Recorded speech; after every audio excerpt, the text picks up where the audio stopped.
Thoughts in action में आपका स्वागत है। हमारी आज की मूवी है स्वीडिश लैंग्वेज में रिलीज हुई साल 2003 की ईविल। ये कहानी है एक यंग लड़के की जिसे अपने शॉर्ट टेम्पर और गुस्से की वजह से एक बोर्डिंग स्कूल में भेज दिया जाता है, पर वहाँ इसे कुछ अमीर घर के बुली लड़के तंग करने लगते हैं जिन्हें नहीं पता होता कि ये उनका क्या हाल कर सकता है। तो चलिए चलते हैं सीधे अपने आज की स्टोरी की तरफ। और अगर आपको इस तरह का कंटेंट पसंद है तो प्लीज मेरे सेकंड चैनल को भी जल्दी से सब्सक्राइब कर लीजिए। तो कहानी की शुरुआत में हम एरिक नाम के एक लड़के को देखते हैं जो अपनी माँ और स्टेप फादर के साथ लंच कर रहा है। उसका स्टेप फादर उसे थप्पड़ मारता है क्योंकि एरिक के बिहेवियर को लेके स्कूल से उसकी काफी कंप्लेंट्स आई हैं। इसके बाद उसका स्टेप फादर उसे रूम में ले जाता है जहाँ एरिक अपनी शर्ट उतारता है और वो उसे एज अ पनिशमेंट मारता है। एरिक की मदर इस पनिशमेंट को ओवरलुक करती है और पियानो प्ले करने लगती है ताकि उसे कुछ सुनाई न दे, और उसका मानना होता है कि एरिक इस पनिशमेंट से डिसिप्लिन सीख सकता है। एरिक अपने स्टेप फादर का गुस्सा अगले दिन अपने स्कूल के एक बुली लड़के पे उतारता है जो उसके फ्रेंड्स को तंग करता था, और जब एरिक उसे पीट रहा होता है तब उसके स्कूल के बाकी बच्चे उसके लिए चीयर कर रहे होते हैं। उसके इस बिहेवियर की वजह से उसे उसका स्कूल का प्रिंसिपल अपने ऑफिस में बुलाकर बेहद गुस्सा करता है और स्कूल से निकाल देता है, क्योंकि एरिक ऐसा मल्टीपल टाइम्स पहले भी कर चुका होता है। एक दिन एरिक की माँ उसे उसके लेट फादर के लॉयर गनर से मिलाती है जो उसके फादर की कंपनी के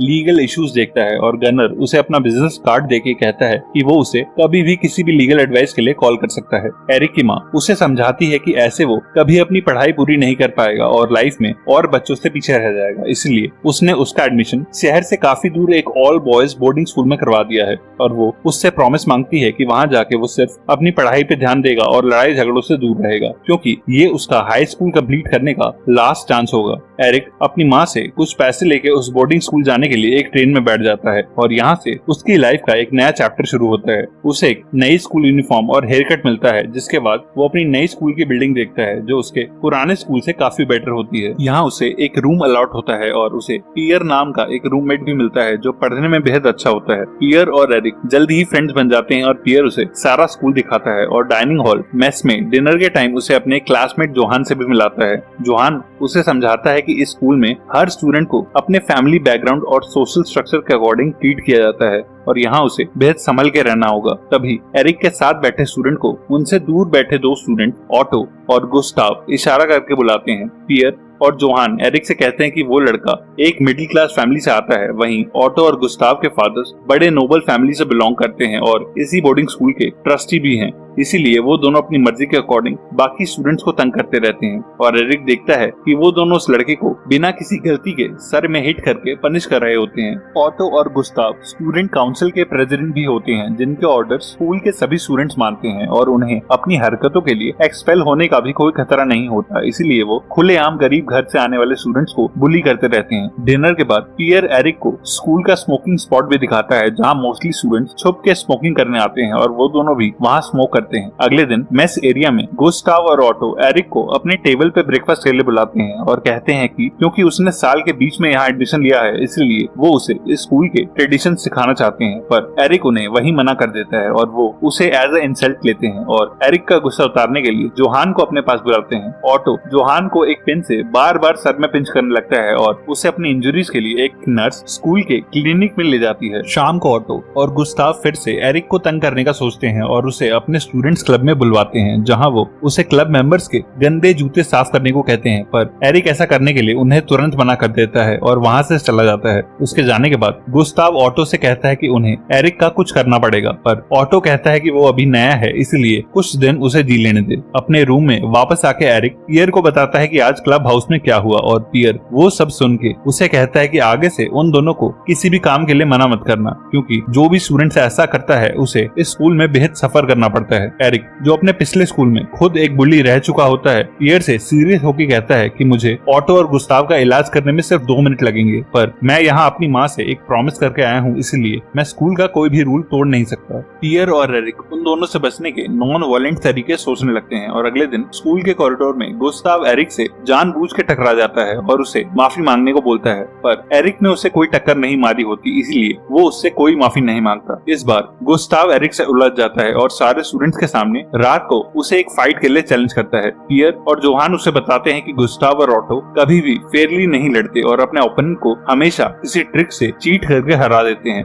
एरिक लड़ाई से भागने वालों में से नहीं होता और फाइट का टाइम होने पर गुस्ताव से लड़ने वो बाहर भी आता है, पर उससे अपनी माँ का फोन कॉल याद आ जाता है जिसमें उसकी माँ ने उसे वार्न करा होता है कि उसे वहाँ डिसिप्लिन में रहना है और लड़ाई झगड़ों से दूर रहना है। और एरिक वहाँ से वापस लौट जाता है और पियर के साथ स्मोक करने स्मोकिंग पॉइंट पे चला जाता है। ऑटो और गुस्ताव एरिक का बेहद देर तक वेट करते हैं पर एरिक वहाँ नहीं आता और फाइनली गुस्ताव एरिक को लड़ाई से भागने के लिए एक चूहे का निकनेम देता है और उनके चमचे एरिक का नाम बिगाड़ने लगते हैं। अगले दिन ऑटो बॉयज हॉस्टल की इंस्पेक्शन के लिए आता है और उन बच्चों के नाम लेता है जो स्कूल के रूल्स ठीक से फॉलो नहीं करते और उसके अकॉर्डिंग एरिक भी उनमें से एक होता है। स्टूडेंट काउंसिल का प्रेसिडेंट होने के नाते ऑटो एरिक को बुलाता है और उसे कुछ हफ्तों के लिए क्लासेस से सस्पेंड कर देता है और पनिशमेंट के तौर पे उसे पूरे स्कूल के अराउंड 1 मीटर डीप की बाउंड्री खोदने को बोलता है और एरिक अगले कुछ दिनों तक स्कूल की बाउंड्रीज खोदने का काम करता है। इस एक्स्ट्रा काम की वजह से वो डिनर के लिए मेस में लेट हो जाता है और उसे बाकी स्टूडेंट्स के चले जाने के बाद अकेले ही खाना खाना पड़ता है। एरिक को अकेला खाते देख के किचन की एक हेल्पर मार्ला उससे बात करने लगती है और वो दोनों कुछ ही दिनों में फ्रेंड्स बन जाते हैं। एक दिन डिनर के बाद एरिक अकेले स्मोकिंग पॉइंट में स्मोक करने जाता है और मार्ला भी वहां आ जाती है और उससे कहती है कि स्मोकिंग उसके लिए बेहद डेंजरस है और स्मोकिंग की वजह से ही उसके मुंह से धुएं की खुशबू आती है, जिसके बाद वो उसे किस करती है। इस किस के बाद मार्ला और एरिक एक दूसरे से छुप छुप के मिलने लगते हैं, ये जानते हुए भी कि अगर किसी को इस बारे में पता चल गया तो एरिक स्कूल से एक्सपेल हो सकता है और मार्ला को भी उसकी जॉब से निकाल दिया जाएगा, क्योंकि किसी भी स्टूडेंट का स्कूल के किसी स्टाफ से कोई रोमांटिक रिलेशन नहीं हो सकता। कुछ महीनों के बाद एरिक छुट्टियों में अपने घर वापस आता है और उसकी माँ उसे देख के बेहद खुश होती है, पर उसका स्टेप फादर उसे देख के डिसअपॉइंटेड होता है। डिनर टेबल पे उसका स्टेप फादर उसके कम ग्रेड और सस्पेंशन के लिए उससे नाराज होता है, पर एरिक उसे ऑनेस्टली बता देता है कि उसके स्टूडेंट काउंसिल का प्रेसिडेंट किसी बड़े ट्रस्टी का बेटा है और उसकी बात ना मानने की वजह से एरिक को सस्पेंड किया गया था। उसका स्टेप फादर मानता है कि अमीर घरों के स्टूडेंट्स को और बेटर एक्ट करना चाहिए, पर वो उसके कम ग्रेड की वजह से उसे फिर से पनिश करता है और उसके स्टेप फादर की मार से उसके पीठ पे निशान पड़ जाते हैं। इस पनिशमेंट के दौरान हमेशा की तरह एरिक की माँ उसे फिर से इग्नोर कर देती है और पियानो प्ले करने लगती है। वेकेशंस खत्म होने के बाद एरिक वापस स्कूल आता है और फौरन जाके मार्ला से मिलता है, क्योंकि उसने इन छुट्टियों में सबसे ज्यादा उसे ही मिस किया होता है और मार्ला और वो एक आइसोलेटेड जगह जाके एक दूसरे को किस करते हैं। एरिक के वापस आने के बाद ऑटो और गुस्ताव उसे परेशान करने का कोई बेटर आइडिया सोचने लगते हैं और एक रात को वो एरिक के रूम में जाके टॉयलेट ड्रेन की वेस्ट से भरी एक बकेट उस पे फेंक देते हैं। एरिक और पियर अगले दिन अपनी नाक कवर करके अपना पूरा रूम साफ करने लगते हैं, जिसमें से अब एक टॉयलेट की तरह बदबू आ रही होती है।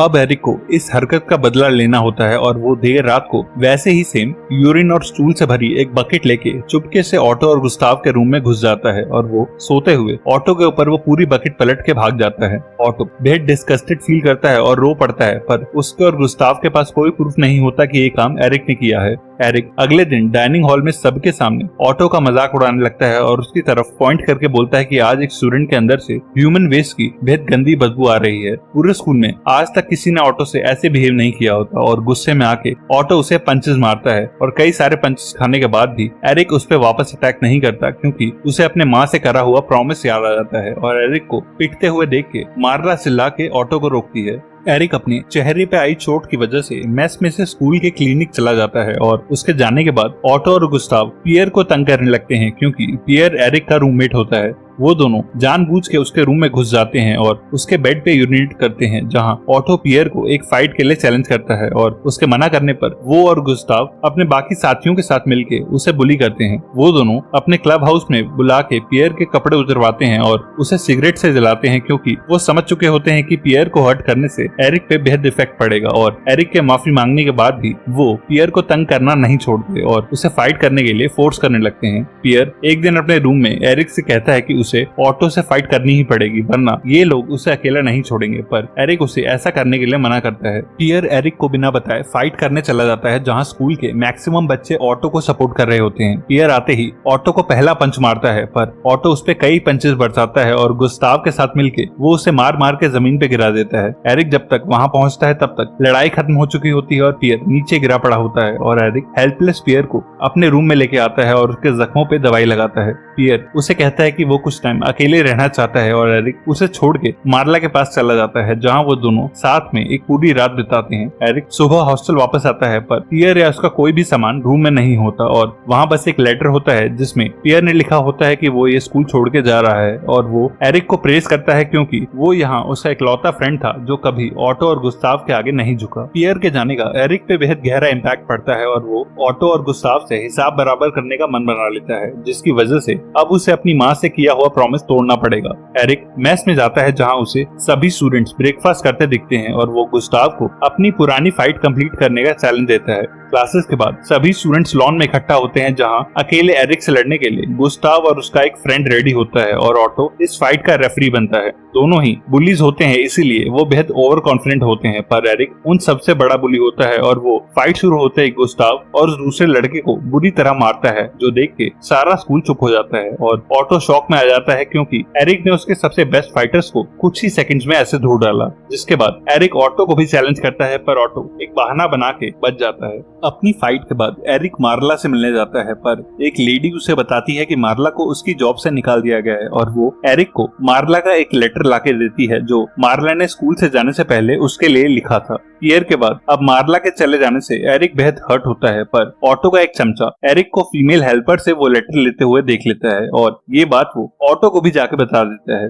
एरिक जब वो लेटर पढ़ रहा होता है तब ऑटो इंस्पेक्शन के नाम पे अपने कुछ साथियों के साथ वहाँ आ जाता है और उसके रूम की तलाशी लेने लगता है। जब उसे वो लेटर मिल जाता है जिसे पढ़ के उसे पता लगता है कि एरिक का किचन स्टाफ की एक लड़की के साथ अफेयर चल रहा था और ऑटो कहता है कि अब वो उसे इस स्कूल से एक्सपेल करवा के ही छोड़ेगा। ऑटो वो लेटर बोर्डिंग स्कूल के प्रिंसिपल को ले जाके दिखा देता है और एरिक को अपनी क्लास के बीच में से ही प्रिंसिपल ऑफिस में बुलाया जाता है। प्रिंसिपल उस लेटर को पढ़ के एरिक को स्कूल से निकाल देता है और एरिक भी एक्सेप्ट करता है कि उसने इस स्कूल का एक बड़ा रूल तोड़ा है, पर जाने से पहले वो प्रिंसिपल से मार्ला का वो लेटर मांगता है क्योंकि वो लेटर ही उसके लिए मार्ला की आखिरी मेमोरी है, पर प्रिंसिपल इस बात के लिए मना कर देता है। डाइनिंग हॉल में आखिरी बार लंच करते हुए एरिक ऑटो को देखता है जो एरिक को स्कूल से निकलवा के बेहद खुश होता है और एरिक यहाँ से जाने से पहले ऑटो से सबका हिसाब पूरा करने का सोचता है। एरिक स्कूल के पास एक जंगल में ऑटो को अकेले पकड़ लेता है और एक डंडे से उसे मारने वाला होता है जब ऑटो एक बुज़दिल की तरह घुटनों पे बैठ के एरिक से माफी मांगने लगता है। ऑटो कहता है कि अगर एरिक उसे ना मारे तो ऑटो उसे $1000 देगा, पर एरिक अभी भी कन्विंस नहीं होता, जिसके बाद ऑटो डर के मारे रोने लगता है और एरिक के पैरों में वॉमिट भी कर देता है। एरिक ऑटो से कहता है कि वो उसकी तरह नहीं है और वो उन लोगों को कभी नहीं मारता जो खुद को डिफेंड नहीं कर सकते, और वो उसे वहीं रोता हुआ छोड़ के हॉस्टल वापस आ जाता है और अपना सामान पैक करने लगता है। अपने सामान में एरिक को उस गन्नर नाम के लॉयर का विजिटिंग कार्ड मिलता है जिससे उसे उसकी माँ ने मिलवाया था और वो गन्नर को एडवाइस के लिए कॉल करता है। गन्नर कुछ ही घंटों में एरिक के स्कूल पहुंच जाता है और एरिक उसे अपनी अभी तक की सारी कहानी सुनाता है। इसके बाद एरिक प्रिंसिपल के ऑफिस जाता है जो स्कूल के कुछ टीचर्स के साथ एक पार्टी में होता है। एरिक उसे खुद को एक्सपेल ना करके मार्ला का वो लेटर वापस देने को कहता है, पर प्रिंसिपल एरिक को अब अपने ऑफिस से बाहर निकालने लगता है और तभी गन्नर उनकी तरफ आता है। गन्नर कहता है कि अगर वो एरिक को निकालेंगे तो उन्हें और कई बड़े घर के बुली स्टूडेंट्स को भी निकालना होगा क्योंकि वो सब भी यहाँ हर रोज रूल्स तोड़ रहे हैं। गन्नर कहता है कि उसे स्कूल की बुलिंग मेंटालिटी और सोशल स्टेटस पर करे जाने वाले डिस्क्रिमिनेशन के बारे में सब पता है और वो इस पूरे स्कूल को न्यूज़पेपर में एक्सपोज करने के बाद उन पे लाखों डॉलर्स का केस ठोकने वाला है। गन्नर की बातें सुनते ही प्रिंसिपल के एक्सप्रेशंस बदल जाते हैं और वो अब एरिक की हर बात मानने को तैयार हो जाता है और उसके कहने पर स्टूडेंट काउंसिल को भी खत्म कर देता है ताकि ऑटो या गुस्ताव जैसा कोई स्टूडेंट बाकी स्टूडेंट्स पे ऑर्डर ना झाड़ सके। एरिक गन्नर को वापस जाने से पहले थैंक यू कहता है क्योंकि उसी की वजह से एरिक अब अपनी स्कूलिंग खत्म कर पाएगा। इसके बाद एरिक को कोई तंग नहीं करता और ऑटो और गुस्ताव जैसे स्टूडेंट्स की दहशत हमेशा के लिए स्कूल से खत्म हो जाती है और एरिक पीसफुली अपनी स्कूलिंग खत्म करता है और स्कूल से ग्रेजुएट होकर बाहर आता है। ग्रेजुएशन के बाद एरिक जब घर आता है तब उसकी माँ उसे देख के बेहद खुश होती है, पर वो रियलाइज करता है कि उसकी माँ के फेस पे चोट के निशान हैं। एरिक समझ जाता है कि उसका स्टेपफादर अब उसकी माँ को भी हिट करने लगा है और जब वो रात को एरिक को उसके एक सब्जेक्ट में कम आए ग्रेड्स के लिए पनिश करने के लिए बुलाता है तब एरिक उसे रोकता है और बोलता है कि मैंने अब तेरे जैसों से मार खाना बंद कर दिया है, और वो अपनी माँ से कहता है कि आज के बाद इस घर में फिर कभी वायलेंस नहीं होगी, जिसके बाद वो अपने स्टेपफादर को घर से निकाल देता है। लास्ट सीन में हम देखते हैं कि एरिक पियर से जाके मिलता है जो आगे पढ़ने के लिए जेनेवा जा रहा है और दोनों एक दूसरे के टच में रहने का वादा करते हैं और एरिक मार्ला के उस लेटर के सहारे उसे ढूंढने निकल पड़ता है। एक और ऐसी ही मूवी के लिए लेफ्ट या राइट में दिख रही वीडियो पे क्लिक करना। तब तक के लिए stay safe and keep watching thoughts in action.